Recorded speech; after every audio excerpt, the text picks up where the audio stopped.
Welcome to Academic Gain Tutorials. In this video, we will discuss about how a security access control system works, step by step.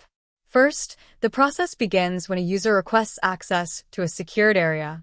This user may be an employee, visitor, student, or resident, and they present a credential such as an access card, a PIN code, a fingerprint, or even a face scan in order to enter the building or room.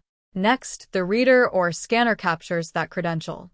In other words, the device reads the card, scans the fingerprint, or detects the face, and then sends that information into the access control system for further checking and verification.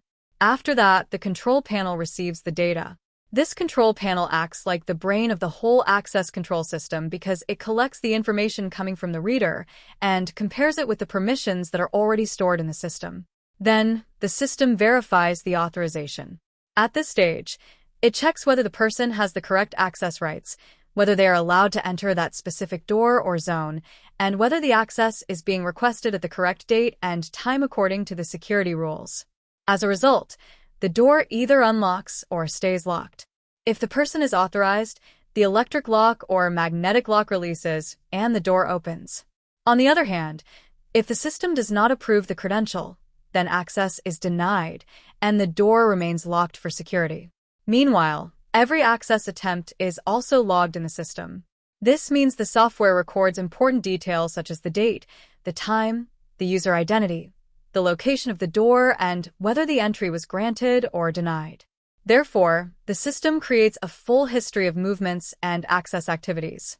In addition, alerts or monitoring can also be activated whenever needed.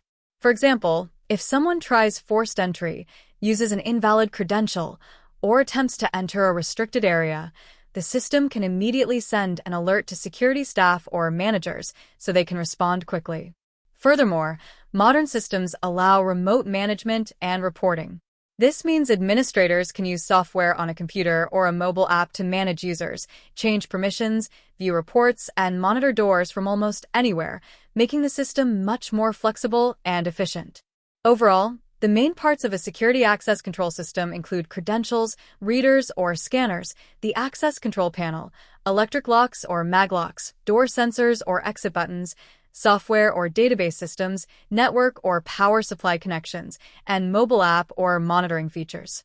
Together, all of these parts help control entry, restrict unauthorized access, track movement, and improve building security 24 hours a day.